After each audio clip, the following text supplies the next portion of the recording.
Hey there, this is Pete Buchwald. I want to give you a quick crash course in using Logic Pro. This is specifically designed for University of Colorado Denver's piano slash computer lab in Arts 195. It's for the teachers and perhaps the students that would be using that. I'm sure a lot of information here would benefit others, but there will be some information specific to that situation. All right, well, right away, here's a specific thing for that lab. In each computer, we've created a blank logic session. It looks like this down the right side of the dock. It'll have a little lock on it. So go ahead and start the application by opening that blank session. It'll open it up with, I think, one track for you guys. So here it comes. Let me delete this. So yours will look something like this. Once you open it up, I would have a student save it. And maybe in that computer, they would create a folder with their name on it. Save their projects all in that and back that up either online to their email or something, maybe a USB flash drive, whatever. So I'm going to save my session there. I would encourage your students to always use their last name in their session. I'm going to call this one Explore. All right, so now we're off and running. We got rid of it. Doesn't say blank and it doesn't have the lock on it anymore. It has my name on it. It's being saved somewhere where I can retrieve it in the future if I need to. All right, so this is the main interface. I would encourage you to try to dedicate some time to practicing this stuff and exploring this interface. To get going, I think you can get going recording and sequencing pretty quickly. But if the first time you try to do this is in front of students or during class time, that could be frustrating. So I encourage you to try to practice using this software outside of class. It's in most of the computer labs it's in all the computer labs where we have music types of software. Arts 281 upstairs, and I guess that would be the only one at this point. For teachers, there's also a couple of copies of Logic Pro that you can check out and put on. If you have a Mac computer, you can put it on your own Mac. I think we have 2 copies at this point that if you want to borrow it for a little while and practice it on your own, that would be fine, but please return it so others in the future could borrow it and get oriented. All right, so in the interface, I would encourage you to take some time to get familiar with what's available under the different windows. Go exploring, take a look around. They designed Logic Pro to be a one window sort of a look and functionality as opposed to opening up a bunch of different types of windows. And to have to deal with all these different sort of looks. They wanted it to all be accessible in one interface. And if you want to reshape things, you can definitely do that. How come I don't have a line over here? There it is. Man, it's hard to find that one. Anyway, it is notable that when you have these different windows open, if you know any keyboard shortcuts, those keyboard shortcuts only apply to the window that is lighted. There's a light white line around this window. So if I was trying to do a keyboard shortcut that would apply to this arrange view, that keyboard shortcut would not work if that highlighted area was something other than my arrange view.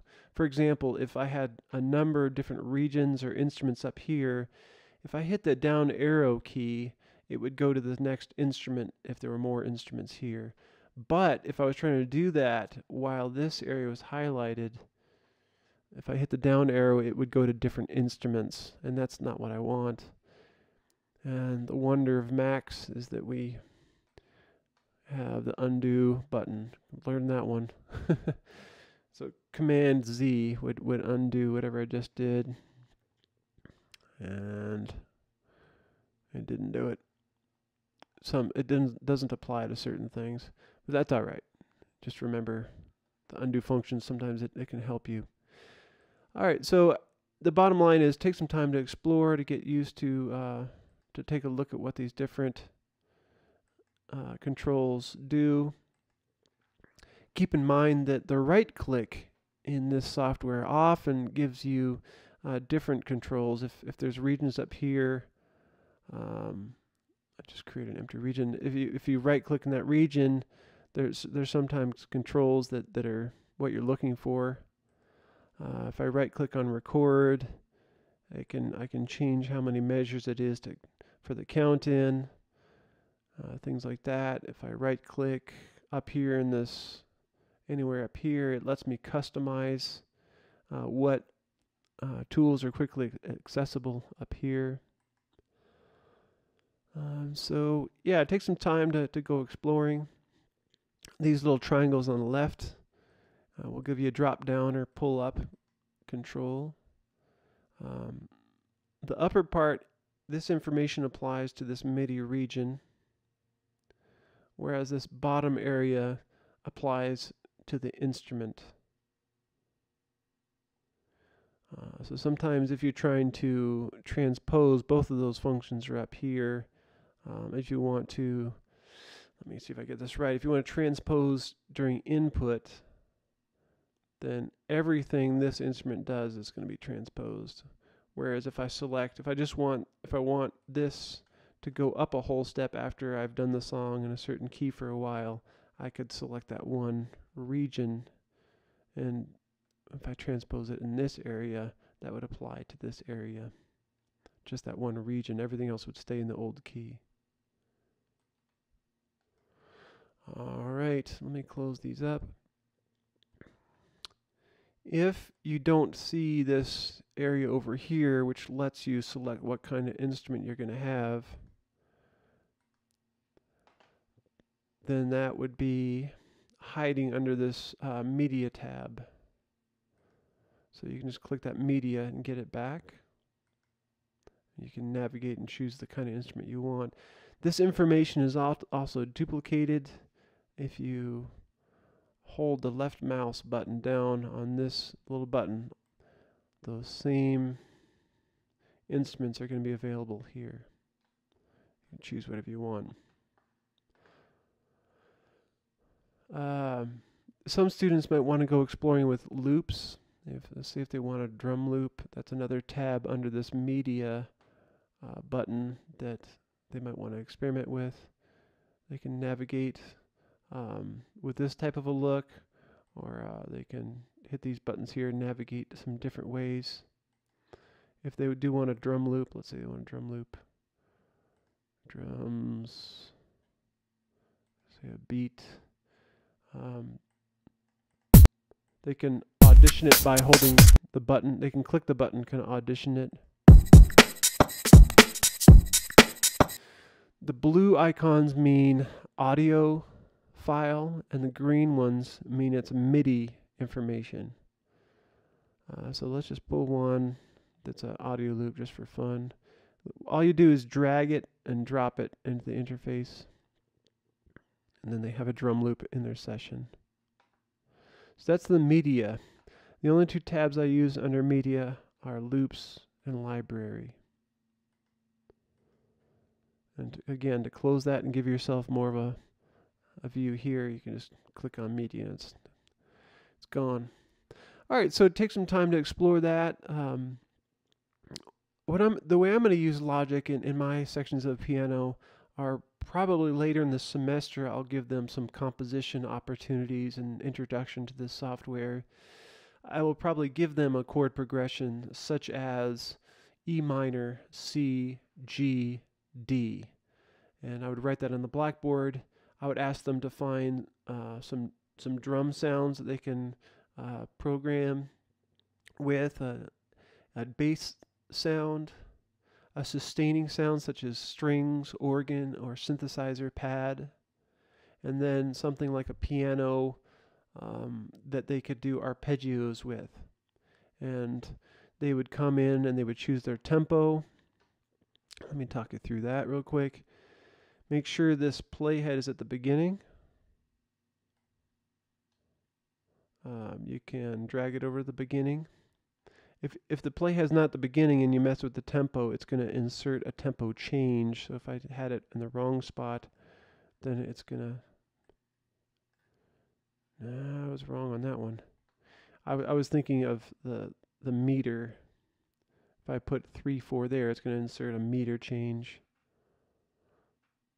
So to change the tempo, you can do it anywhere. And you can either put your mouse on it and drag it up and down to change the tempo, or you can double click on it and type the tempo you want.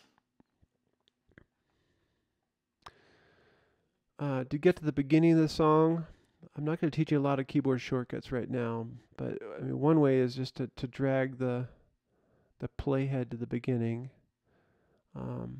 You can also click anywhere in this ruler section in this lower part, not the upper part. Avoid that. If you do that, you start getting things like that, and you're going to get confused. That's a loop region, which you don't want to deal with right now. So if you click anywhere on the ruler, it's going to take your playhead there. So that's one way to navigate. If you double click anywhere on the ruler, it's going to start playing from where you double click. Alright. Here's my stop button, my play. I can have a play button here, pause, record. These are my transport controls, is what those are called. Fast forward, if I click it once, it's going to take me forward a measure. So these are the types of things that you're going to want to take some time to practice, navigating, and try to get some of these navigation controls second nature, so you can talk at the same time and do them. I'm not going to tell you a lot of keyboard shortcut controls. In a future chapter, I'll show you some of the other shortcuts that might be helpful for our lab. But it might be worth knowing that to get to the beginning of the song, you can hit return, not enter, return. It takes you to the beginning. Also, 0 on the number pad on the right side would take you to the beginning.